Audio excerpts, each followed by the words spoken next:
नमस्कार मित्रों, एक मुलाकात जरूरी है कि फ्रेश एपिसोड में आपका एक बार फिर से स्वागत है। रेडियो प्लेबैक इंडिया के साप्ताहिक कार्यक्रम में हर बार हम आपकी मुलाकात करवाते आ रहे हैं संगीत, साहित्य और सिनेमा जगत से जुड़े किसी खास शख्सियत से। आज हमारे बीच में है कहानीकार, उपन्यासकार, अनुवादक सूरज प्रकाश जी। दोस्तों, पंजाबी होते हुए भी गुजराती से बेहतरीन अनुवाद करने वाले सूरज प्रकाश जी के लाखों पाठक हैं। मूल, अनुदित और संपादित लगभग 40 पुस्तकों के रचयिता हैं आप। कई एमफिल और पीएचडी हो चुकी हैं आपके लेखन पर और कई पुरस्कारों से आप नवाजे भी गए। कई आत्मकथाओं, लघु कथाएं या हो कहानियां, उपन्यास हो या संपादन की रवानियां, मन को छू जाए सर आपका रचना संसार शब्द अर्थ अनुभूतियों का है अनोखा विस्तार। आपका तहे दिल से स्वागत करते हुए मैं सुनीता हूँ। धन्य अपार स्वागत है सूरज प्रकाश जी, नमस्कार। बहुत बहुत आभार सुनीता जी, आपका और आपकी टीम का कि आपके श्रोताओं से मुझे बात करने का मौका मिल रहा है। धन्यवाद। सूरज जी, कई अरसे से मैं आपकी रचनाएं पढ़ रही हूँ। मैं ये जानना चाहती हूँ कि वे कौन से कारण होते हैं जो लेखक से लिखवाते हैं। सबसे पहले तो कई लेखक ये दबाव होते हैं, दायित्व होते हैं कि लिखे बिना मुक्ति नहीं मिलती है। अगर आप लेखक हैं, हाँ जी, और चीजों को लेकर डिस्टर्ब होते हैं, व्यथित होते हैं, परेशान होते हैं, तो अभिव्यक्ति ही एक ऐसा माध्यम आपके सामने होता है जो आप लिखकर मुक्ति पाते हैं। जी हाँ। और बिना लिखे आपको चैन नहीं मिलता है। और भी सामाजिक, आर्थिक, नैतिक दबाव होते हैं जो इन सारे दबावों के साथ जोड़कर व्यक्ति को मजबूर करते हैं कि वो लिखे, बेहतर लिखे या कम बेहतर लिखे, ये अलग मामला है। लेकिन लिखने के लिए जमीन वहीं से तैयार होती है कि बहुत सारे दबाव होते हैं। और एक और बात होती है जुनून की। जी, हमें लिखना है और तो लिखना ही है। जब तक वो लेखक के भीतर जुनून नहीं होगा लिखने का, तो वो नहीं लिख पाता है। क्या हर बार ऐसा होता है कि पहले से बेहतर लिखा जाए? जहाँ तक हर बार पहले से बेहतर लिखने की बात है, कोशिश जरूर होती है, लेकिन हर रचना उतनी पहली रचना से बेहतर नहीं बन पाती। बेशक हम चाहते हैं, और मैं मानता हूँ कि लेखन सीढ़ियाँ चढ़ने की तरह होता है कि आपको पहले से बेहतर लिखना है। अच्छा। उससे आगे का लिखना है, दोहराव नहीं करना है। हाँ जी। जो कुछ आप कह चुके हैं जी, आपके अनुभव बड़े हैं, तो उससे बेहतर लिखना है। लेकिन हर बार ऐसा नहीं हो पाता। बेशक कोशिश होती है और बेहतर लिखा जाना चाहिए। अगर आप बेहतर नहीं लिखेंगे तो आप पाठक के साथ, अपने साथ न्याय नहीं कर पाएंगे। ये एक निरंतरता की चीज होती है कि हमें और बेहतर लिखना है और बेहतर करना है। जीवन में भी तो हम बेहतर करने की कोशिश करते रहते हैं, जो कर चुके हैं उसे बेहतर करें। लेखन की पीड़ा प्रसव पीड़ा की तरह होती है, क्या सचमुच ऐसा होता है? जहाँ तक लेखन की पीड़ा की प्रसव पीड़ा से तुलना की जाने की बात है, मैं इससे सहमत नहीं हूँ। क्यों? कई कारण हैं। ठीक है, पीड़ा होती है दोनों तरफ, लेखन की भी प्रसव भी, लेकिन प्रसव पीड़ा के लिए समय तय है। आपको पता है कि 9 महीने या एक आध हफ्ता पीछे, एक हफ्ता आगे ये काम पूरा हो जाना है। और एक बात और भी है कि प्रसव पीड़ा में पीड़ा खाली अंतिम पलों की होती है। बाकी जो प्रसूता है, वो जो माँ बनने वाली औरत है, लगातार एक उमंग में, खुशी में, उल्लास में रहती है, नए बच्चे को जन्म दे रही है, तो सारी खुशियाँ उसके साथ होती हैं, खाली अंतिम वक्त की पीड़ा को छोड़कर। जी हाँ। लेखन की पीड़ा ऐसी नहीं होती, उसका समय तय नहीं होता, और वो लगातार आपको परेशान किए रहती है कि जब तक आप उस रचना को लिख नहीं लेते, आप लगातार तकलीफ में रहते हैं। एक प्रसव पीड़ा से ज्यादा पीड़ा होती है। कई कहानियां, उपन्यास, रचनाएं लिखने में रचनाकार को बरसों लग जाते हैं। जी हाँ। मेरी कहानी है उर्फ चंद्रकला, उसे लिखने में मुझे 17 साल लगे। बाप रे। देश विरोधी उपन्यास मुझे लिखने में 16 साल लगे। और कई कहानियां हैं जिन्होंने 2-2, 4-4 साल लिए हैं। हाँ जी। तो ये दोनों की तुलना सही नहीं है। पीड़ा की बात सही है, लेकिन समय की तुलना या पीड़ा की लगातार बने रहने की तुलना नहीं की जा सकती। और ऐसा भी होता है कि कहानी 10-15 दिन में या एक ही सिटिंग में पूरी कर ली जाए। कई लेखक ऐसे भी हैं जो कहानी को एक ही बार में लिखकर पूरा कर लेते हैं, उसमें कोई संशोधन नहीं करते। जी हाँ, जी हाँ। तो ये दोनों पीड़ाएं अलग अलग हैं और दोनों की जरूरत भी अलग अलग है। सूरज जी, आपकी कहानियों के पात्रों के साथ आप अक्सर न्याय करते हुए नजर आते हैं, ऐसा क्यों? क्या वे पात्र आपके साथ जुड़े हुए थे कभी जिंदगी में? यह कहना बहुत मुश्किल है कि मैं अपने पात्रों के साथ न्याय करता हूँ या पात्र मेरे जीवन से जुड़े रहे हैं। दोनों ही बातें कुछ अलग तरीके से मैं कहने की कोशिश करूँगा। हाँ जी।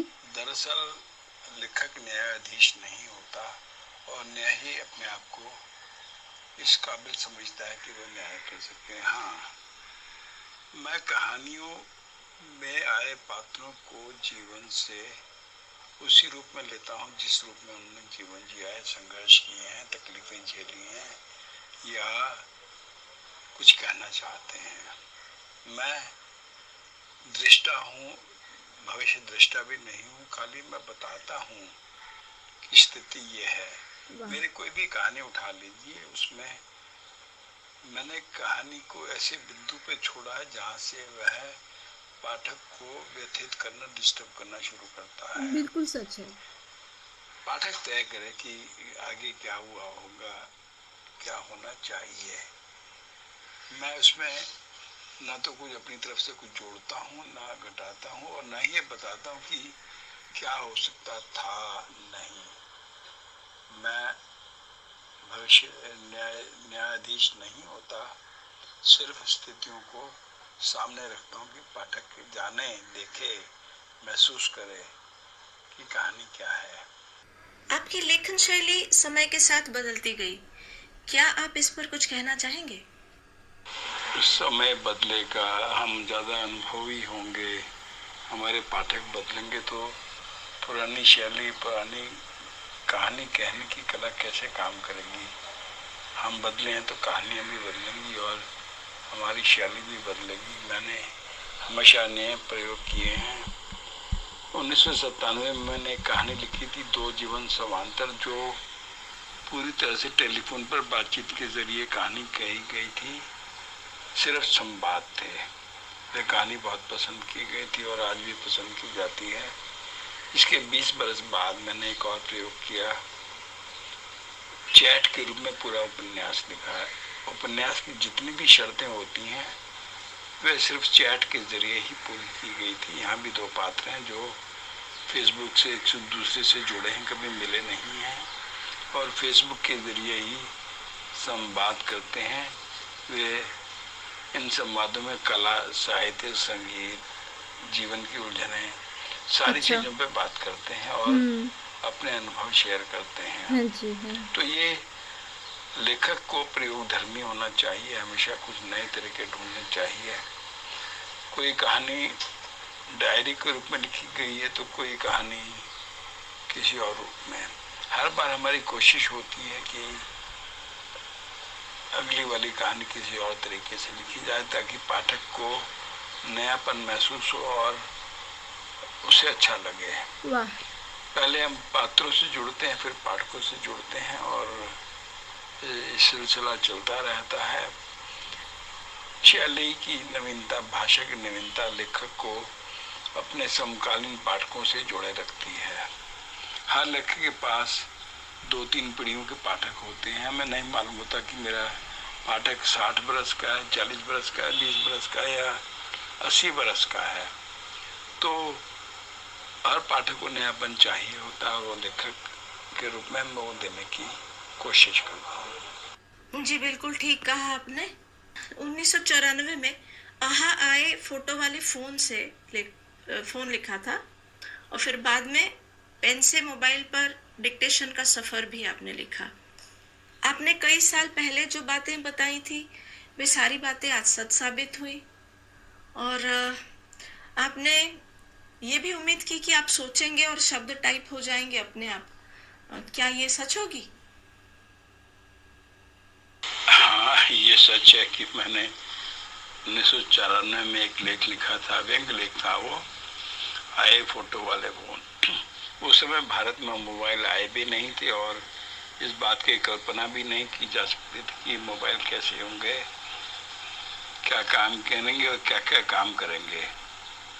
आजकल मोबाइल सच में हमने पूरी दुनिया को मुट्ठी में कर लिया है और जिन बातों की मैंने कल्पना की थी कि क्या क्या हो सकता है फोटो वाले फोन से, वे सारी की सारी बातें आज सच हो रही हैं। जी बिल्कुल सही बात है। जहाँ तक उस लेख का सवाल है कि पेन से मोबाइल पर बोलने का सफर, ये मेरी बहुत बड़ी चाहत थी कि हम बोले और कंप्यूटर या लैपटॉप या मोबाइल से टाइप करें, वह सच हो रहा है। मैं पिछले कई वर्षों से अपना सारा काम मोबाइल पर या लैपटॉप पर बोल के टाइप करता हूँ और चीज़ें सुनता हूँ, पढ़ता नहीं हूँ। अगर आप मुझे कोई कहानी भेजेंगी तो मैं सुनूंगा। तो मैं टेक्नोलॉजी का पूरा फ़ायदा उठाता हूँ और यह भी उम्मीद करता हूँ कि हाँ, एक दिन ऐसा आएगा जब हमारे शरीर में एक चिप डाल दी जाएगी।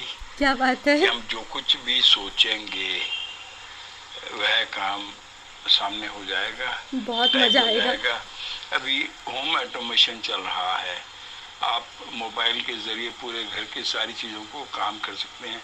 वॉशिंग मशीन चला सकते हैं, पर्दे कर सकते हैं, म्यूजिक सुन सकते हैं, समाचार सुन सकते हैं, बिजली बत्ती बंद कर सकते हैं, एसी ऑन ऑफ कर सकते हैं। तो वो दिन दूर नहीं कि जब हमारे मोबाइल में या लैपटॉप में सुविधा होगी कि हम सोचें और वह काम भी होता चले और टाइप भी होता चले। तो दिन दूर नहीं, टेक्नोलॉजी बहुत तेजी से आगे बढ़ रही है और ये सब शुभ संकेत है कि हम जो कुछ सोचते हैं हमारे वैज्ञानिक उसे सही करके सामने ला देते हैं।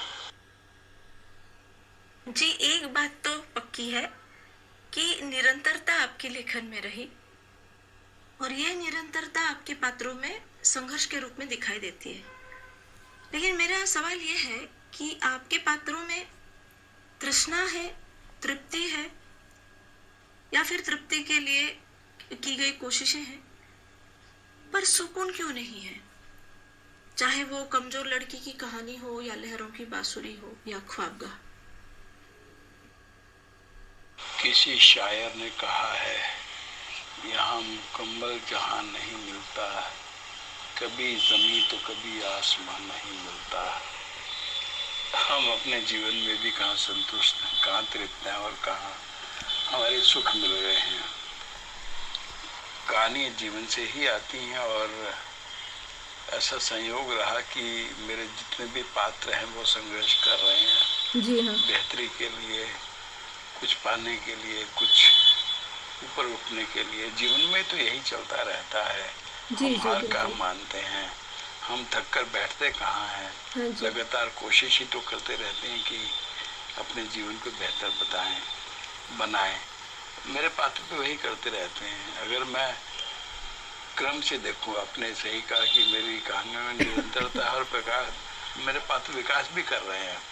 अगर मैं देखूं तो मेरे सभी पात्रों ने लगातार विकास किया है और सफलता की कुछ सीढ़ियां चढ़ी हैं।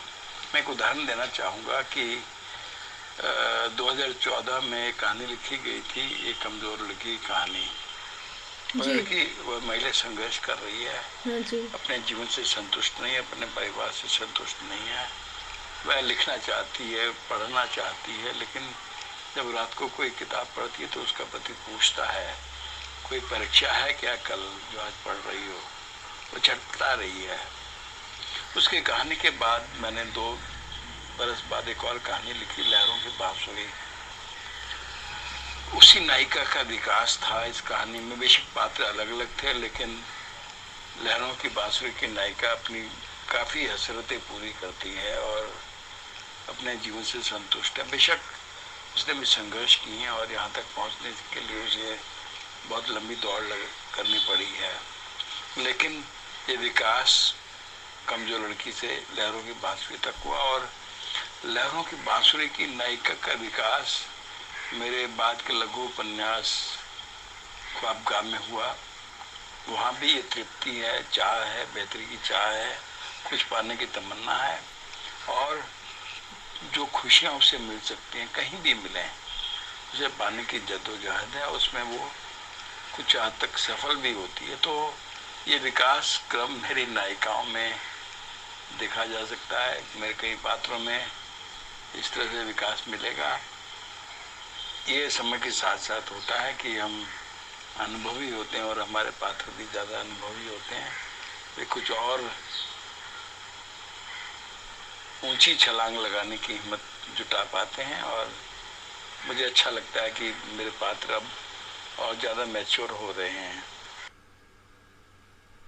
जी हाँ, आपने कहा कुछ पाने की तमन्ना लिए हुए पात्र संघर्ष करते हैं, पर आपने ये जो देश है मेरा लिखा, ऊंची छलांग लगाने के लिए जो पात्र आए हुए थे, उन्हीं में से एक जो है आत्महत्या कर लेती है।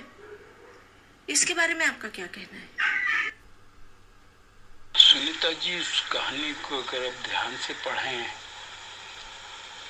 तो वह नायिका भी बम्बई संघर्ष करने आती है, फिल्मों में जगह बनाने आती है, वह सब कुछ पाना चाहती है, लेकिन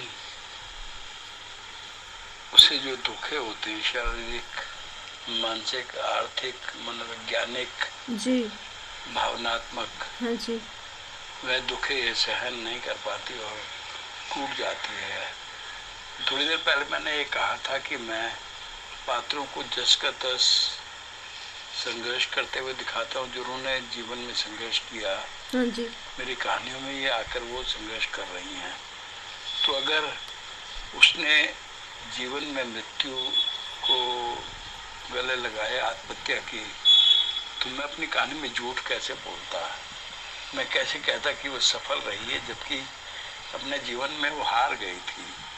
मैं ये बताना चाहता था कि धोखा पाना बहुत तकलीफ देता है और उसे हर तरीके से धोखे मिले तो वो टूट गई, बिखर गई और खुद को संभाल नहीं पाई।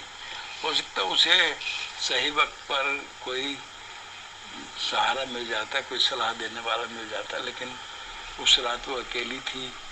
बेशक उसकी सहेलियाँ थी और चली गई थी, लेकिन बाद में जो अकेली हुई तो वो, मैं ये बताना चाहता था कि धोखा पाना बहुत तकलीफ देता है और उसे हर तरीके से धोखे मिले तो वो टूट गई, बिखर गई और खुद को संभाल नहीं पाई।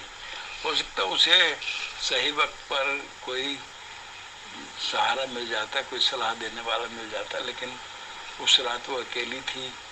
बेशक उसकी सहेलियाँ थी और चली गई थी, लेकिन बाद में जो अकेली हुई तो वो टूट गई और उसने खुदकशी जैसा कदम उठाया था। ये कहानी जीवन से आई थी और मैं उस कहानी के पात्रों के साथ झूठ नहीं बोल सकता था, वह मैं न्याय न कर पाता।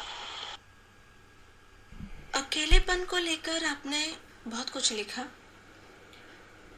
घर सीरीज कहूं तो अत्युक्ति नहीं होगी।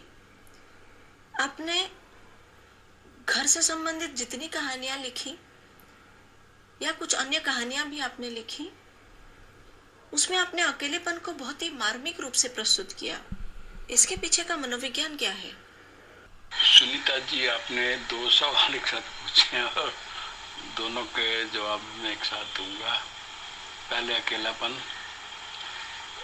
संयोग रहा कि मैं 18 बरस तक अलग अलग उम्र में, अलग अलग शहरों में और अलग अलग कारणों से अकेले रहा।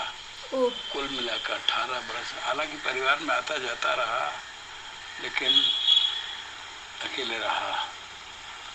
तो अकेलेपन की ज़्यादा कहानियाँ मेरे लेखन में आई हैं, और ये होता चला गया है कि अकेलापन क्या होता है मैंने बहुत नज़दीक से महसूस किया है, और किस तरह तोड़ता है आदमी को, कैसे बेचैन करता है और कैसे उसके आगे बढ़ने के रास्ते रोक लेता है। इन सारी बातों को मैंने अलग अलग कहानियों में उठाने की कोशिश की है। इसी से जुड़ा जो दूसरा प्रश्न है कि घर, ये भी संयोग है कि घर को लेकर मेरी 15 कहानियां हैं और एक कहानी संग्रह ही घर को समर्पित है। उसमें खो जाते हैं घर कहानी संग्रह, जिसमें सिर्फ घर को लेकर कहानियां हैं। मैं मानता हूं कि व्यक्ति के जीवन में घर सबसे ज़्यादा महत्वपूर्ण होता है। सारी जद्दोजहद घर को पाने, उसे बेहतर बनाने, उसमें रहने लायक उसे बनाने में उसकी पूरी ज़िंदगी खप जाती है। सपना होता है सबसे बड़ा सपना, जिसके लिए वह सारे संघर्ष करता है। मकान को घर बनाने का सपना, अपना घर, अपने पसंद का घर, अपनी चाहत का घर, कितना कम लोगों को मिल पाता है। आज कई लोग घर में रहते हुए भी घर को महसूस नहीं कर पाते, या घर की सुविधा को भोग नहीं पाते। तो ये दोनों चीज़ें मैं हॉन्ट करती रही, और मेरा खुद का बचपन बहुत अभाव में बीता। कई लोग छोटे से घर में रहते थे, तो घर मुझे हमेशा हॉन्ट करता रहा कि अपनी पसंद का घर हो तो कैसा हो। बेशक मुझे अपने पसंद का घर मिला हुआ है और मैं अपने घर में रहता हूँ, लेकिन मेरे पात्रों के साथ ये जद्दोजहद जुड़ी हुई है कि वो घर को लेकर एक तलाश हर पात्र की रही है, और दूसरी तरफ अकेलेपन से जूझते हुए भी मेरे पात्र अपनी बात कहने की कोशिश करते हैं। ये दोनों चीज़ें मेरी कहानियों में शिद्दत से आई हैं। सूरज जी, बुजुर्गों की व्यथा को भी आपने शब्दायित करने की कोशिश की है अपने लेखन में, मर्द नहीं रोते के माध्यम से। इसके बारे में कुछ कहेंगे आप? मैंने लगभग 50 कहानियाँ, 30 लघु कथाएं और 4 उपन्यास लिखे हैं, और इस तरह से लगभग 300 पात्र मेरी रचनाओं में आए हैं। बच्चे भी आए हैं, जवान भी आए हैं, बूढ़े भी आए हैं, और वे बूढ़े भी मेरी कहानी में बहुत अधिक आए हैं जो बाद वाली पीढ़ी द्वारा सताए गए हैं। इन पे मेरी 3-4 कहानियां हैं। छोटे नवाब, बड़े नवाब, डरा हुआ आदमी, मर्द नहीं रोते, और अभी हाल ही में यह हत्या का मामला है। दरअसल बूढ़ों के साथ एक दिक्कत होती है कि वे भावुक होकर अपना सब कुछ अपने बच्चों को सौंप देते हैं और अपने लिए कुछ नहीं रखते हैं।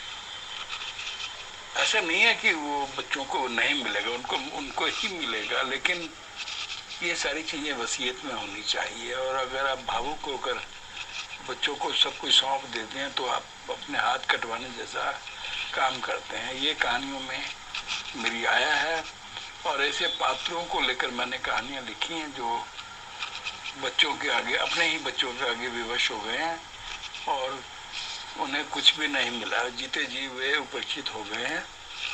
इन कहानियों के जरिए मैं यही बताना चाह रहा था कि प्रैक्टिकल होकर व्यावहारिक रूप से सोचें, जो बच्चों को देना वसीयत करके सोचें, और भावुकता में बहकर अपने हाथ ना कटवाएं। ये तो इस जरिए मैंने बात करने की कोशिश की है, और संयोग से बूढ़ों पे मैंने जितनी भी कहानियाँ लिखी हैं वे ज़्यादा पसंद की गई, चाहे बाबू पंड्या हो या ग्रेसी राफेल हो या मर्द नहीं रोते के रामदत्त हों। मैंने एक सच्चाई बयान करने की कोशिश की कि ये हालत है। इससे अगर आपको कोई सीख मिलती है तो मुझे कई पाठकों ने लिखा कि ये कहानियाँ पढ़ के बहुत डिस्टर्ब हुए और वो ख्याल रखेंगे कि उनके बुजुर्गों को इस हालत से न गुजरना पड़े। ये मेरे लिए बहुत बड़ा पुरस्कार था कि मेरी कहानी सही हाथों में पहुंची और उसे सही अर्थ में ग्रहण किया गया। आपके कम से कम 6 कहानियां और 2 उपन्यास फेसबुक से आया है और उनके पात्र महिला पात्र हैं। ये कैसे हुआ? मैं इस बात के लिए खासा बदनाम हूँ कि फेसबुक पर मेरी बहुत सारी महिला मित्र हैं। कुछ हद तक सही भी है। फेसबुक को मैं बहुत पॉजिटिव मानता हूँ और ये मानता हूँ कि फेसबुक बेशक आभासी है, हाँ जी। उसके पीछे जो चेहरे हैं वो हम आप ही तो हैं असली। सबको कोई सुनने वाला चाहिए, सबको अपनी बात कहने वाला, सुनने वाला चाहिए। जी हाँ। तो फेसबुक ये कमी बहुत हद तक पूरी करता है। ये संयोग रहा कि मेरी कई महिला मित्रों ने मुझे अपनी कहानियां सुनाई और मुझे लगा कि इन कहानियों को व्यापक पाठक वर्ग तक पहुंचाया जाना चाहिए। मैंने उनकी पूरी गोपनीयता रखते हुए, उनका मान रखते हुए वो ये कहानियां और 2 उपन्यास लिखे हैं और जो मेरे बाकी के लेखन से आगे की तस्वीर बनाते हैं। सफल रही हैं ये कहानियां और लहरों की बांसुरी कहानी को तो 1 लाख से ज़्यादा पाठक मिले हैं। तो ये संयोग होता गया कि महिला पात्र मुझे ज़्यादा मिले। पुरुष आसानी से अपनी बात शेयर नहीं करते, महिलाएं कंधा तलाश कर अपनी बात कह देती हैं और मैं उन बातों को सुनता रहा तो मुझ तक कहानियां पहुंचती रही। पुरुष होते हुए भी महिला मनोविज्ञान के बारे में इतना सब कुछ कैसे जानते हैं आप? जहाँ तक पुरुष होते हुए और महिला मनोविज्ञान को समझने की बात है तो उसके 2-3 कारण रहे कि मैंने मनोविज्ञान का अध्ययन किया था। जब मैं पीएचडी करना चाह रहा था तो मैंने मनोविज्ञान का अध्ययन किया था और दूसरे मैंने अपनी पूरी जिंदगी में महिलाओं को अतिरिक्त संघर्ष करते हुए देखा है। छोटी छोटी बातों के लिए घर के अंदर नौकरी के साथ, बच्चों के साथ, पिता के साथ, सास ससुर के साथ संघर्ष करते हुए देखा है। हम बचपन में जिस मोहल्ले में रहते थे वे गरीब लोगों का मोहल्ला था, लेकिन उनके संघर्ष असली थे। वे किस तरह से घर को चलाने के लिए कैसे कैसे काम करते थे, संघर्ष करते थे। फिर बाद में नौकरी में आया, मैंने परिवार की महिलाओं को संघर्ष करते हुए देखा। बम्बई में रहते हुए, मैं कई वर्षों से बम्बई में हूँ, तो मैंने यहाँ कामकाजी औरतों के संघर्ष को देखा, घरों में काम करने वाले भाइयों के संघर्ष को देखा, ट्रेन में यात्रा करने वाली कामकाजी महिलाओं को संघर्ष को देखा। और ये शायद मैं परकाया प्रवेश कर पाता हूँ कि ऐसा क्यों होता है, कैसे होता है, कैसे मैनेज करती हैं और क्या उनके सपने होते हैं, कैसे पूरे करती हैं, क्या क्या संघर्ष उनको करने पड़ते हैं और किस स्थिति में वो कैसे रिएक्ट करेंगी। ये सब मैंने बारीकी से देखा और उनको अपने पात्रों के जरिए पाठकों तक पहुंचाने की कोशिश की है। मुझे नहीं मालूम कि मैं इतने में इसमें कितना सफल रहा, लेकिन मेरी पाठिकाएं मुझे बताती हैं कि ये बहुत बड़ी बात है। हम खुद भी इतनी बारीकी से इन चीज़ों को ये तो बहुत अच्छी बात है। आपने अभिव्यक्त की है। हर रिश्ते की एक एक्सपायरी डेट होती है और पुराने सूख चुके रिश्तों को रिपेयर नहीं किया जा सकता। ये संदेशा आपने फेसबुक और हम के जरिए दिया था। सूरज जी, इसके पीछे की सोच क्या थी? सुनीता जी, ये संदेश नहीं है। हाँ, आपने मजाक में लिखा था। जीवन की बहुत बड़ी सच्चाई है कि हर रिश्ते की एक्सपायरी डेट होती है। हाँ, अक्सर होता है कि जो पुराने रिश्ते हैं, सूख चुके हैं, उन्हें हम रिपेयर नहीं कर सकते, कितनी भी कोशिश करें। जो मन में खटास आ चुकी है या रिश्तों में दूरी आ चुकी है या मतभेद पैदा हो चुके हैं, उन्हें दूर करना, रिपेयर करना इतना आसान नहीं होता। एक उदाहरण देता हूँ कि बचपन में हम सब बच्चे मामा, चाचा, मासी, बुआ सबके घर बच्चों में खेलने जाते थे। कोई भेदभाव नहीं होता था कौन किसके घर जाके खेल रहा है या मोहल्ले की औरतें या चाचियाँ, मासियाँ, भाभियाँ सब आपस में मिलजुल के रहते थे। लेकिन जैसे जैसे हमारा अनुभव बढ़ता है, हमारे जीवन की दिशा तय हो जाती है, हम अलग दिशा में सोचना, समझना, जीना शुरू करते हैं, तो पीछे छूट चुके रिश्ते हमें बोझ लगने लगते हैं। हम चाह कर भी वह गर्माहट उन रिश्तों में पैदा नहीं कर सकते, और ऐसा होता है कि रिश्ते छूटते चले जाते हैं और हम उन्हें सामने देखकर भी अनदेखी कर जाते हैं। प्रेम के संबंध में भी यही होता है। हम एक वक्त में कितनी गर्माहट महसूस करते हैं रिश्तों में, लेकिन बाद में चलकर जब रिश्ते पीछे छूट जाते हैं तो कुछ भी नहीं बचता है।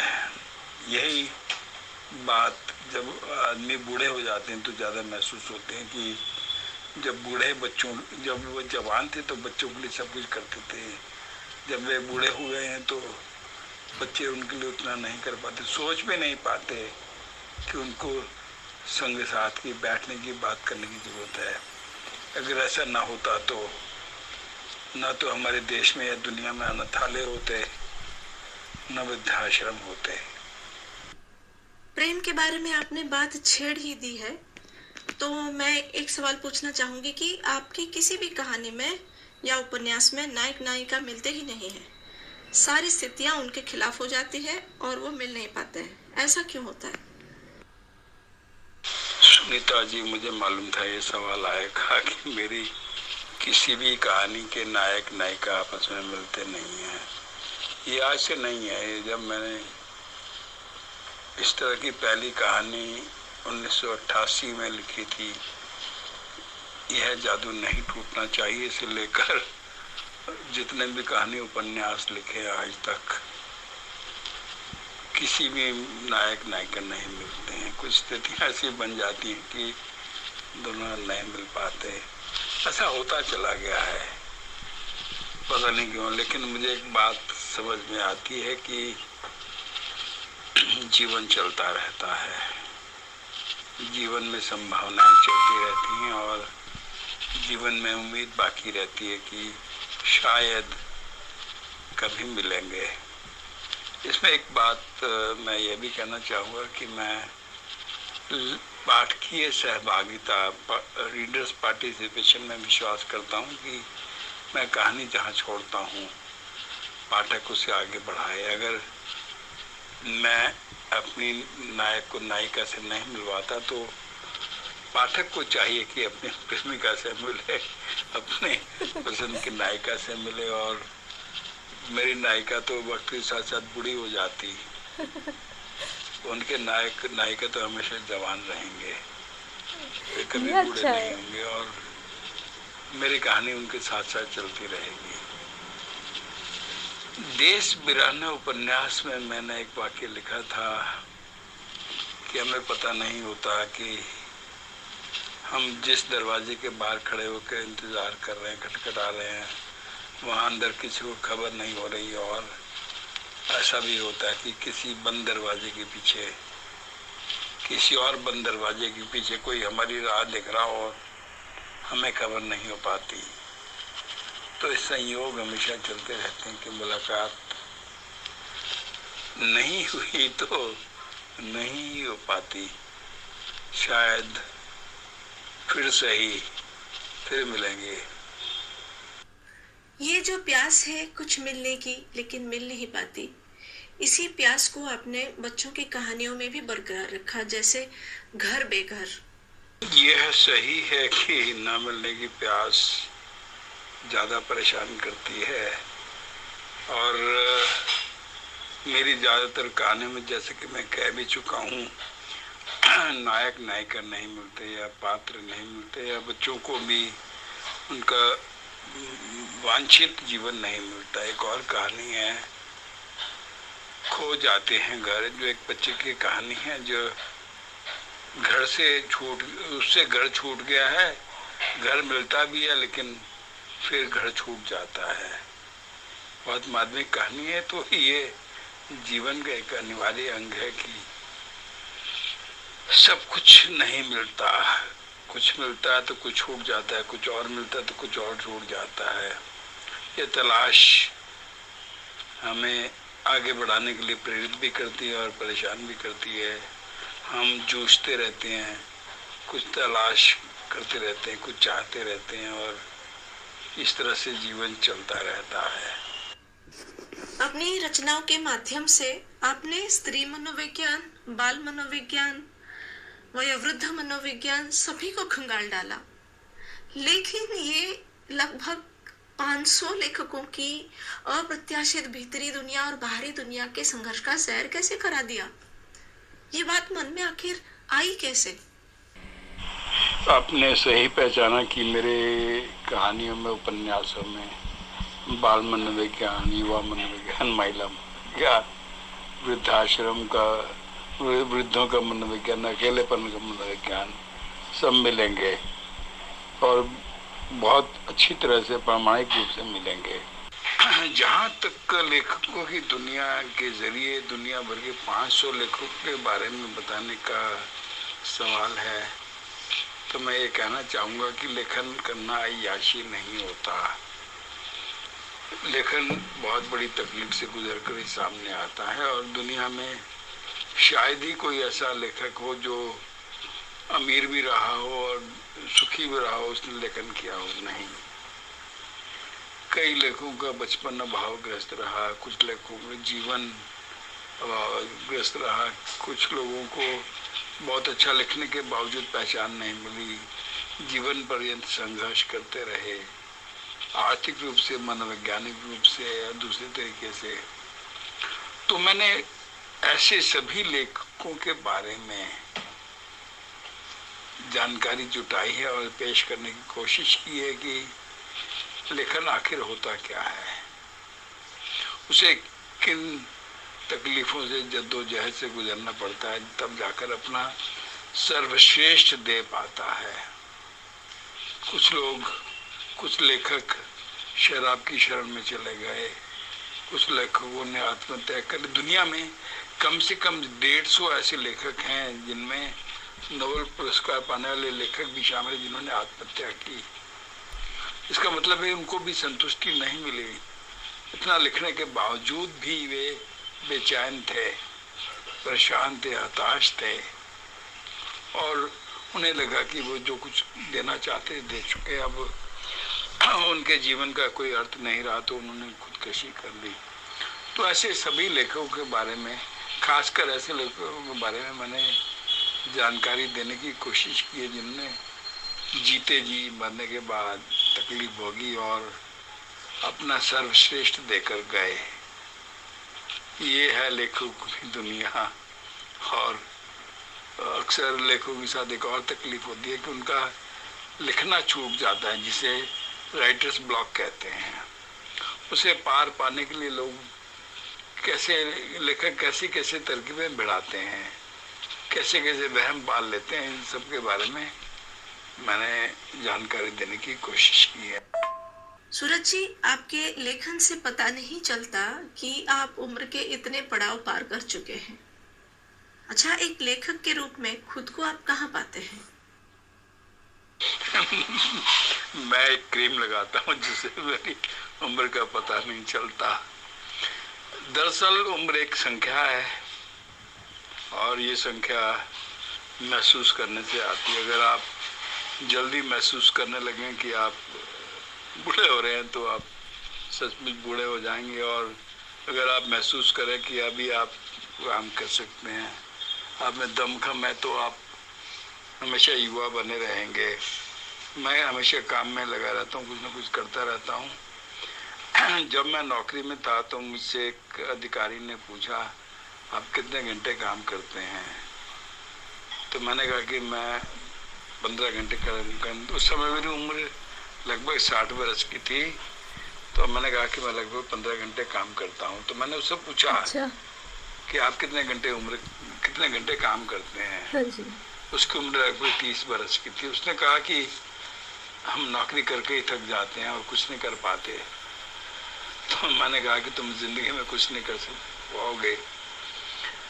ये महसूस करने की बात है, और अपनी पसंद के कामों के लिए समय चुराना पड़ता है। मैं समय चुराना जानता हूँ, और इसलिए लेखन मैं जिस किस्म का करता हूँ मेरे पाठक मुझे पसंद करते हैं, और मेरी उम्र का अंदाजा नहीं लगा पाते कि मैंने कितने बसंत या कितने पतझड़ देखे हैं। बस दुआ है, दुआ मांगता हूँ कि मैं काम करता रह सकूं, लिखते लिखते ही जीवन यापन हो और इस तरह से अंत आए। खुशवंत सिंह जी 98 साल तक लिखते रहे, तो वो अपने आप को युवा महसूस करते थे, समर्थ महसूस करते थे। अभी हाल ही में आपकी जीवनी आई है उम्र भर देखा किए। आमतौर पर लेखक आत्मकथा लिखते हैं, आपकी तो जीवनी आई है, इस बारे में कुछ कहेंगे? मैं भी आत्मकथा लिखना चाहता था, कब से टल रही थी, लेकिन कोरोना काल में कुछ ऐसा हुआ कि हम सब घरों के अंदर बंद हो गए। संयोग से मेरी पत्नी भी लिखती हैं और मेरा छोटा भाई भी लिखता है। बेशक वो कम स्तर, छोटे स्तर पर लघु कथाएं और कविताएं लिखता है, लेकिन जब उसने इच्छा व्यक्त की कि कोई बड़ी किताब लिखना चाहता है, तो मैंने ठीक है मेरी जीवनी लिखो, मैं तुम्हें जानकारी देता रहूंगा। तो उसने बहुत ईमानदारी से मेरी दी गई जानकारी के आधार पर बहुत खूबसूरत जीवनी तैयार की है।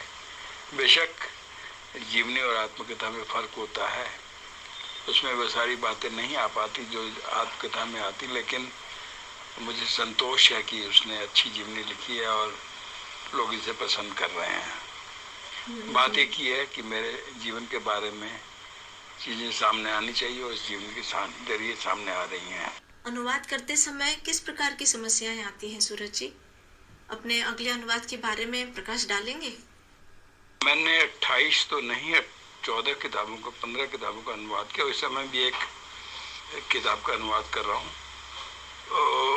मैंने गुजराती से भी अनुवाद किए हैं, एक चैलेंज के रूप में, चुनौती के रूप में, और अंग्रेजी से अनुवाद किए हैं।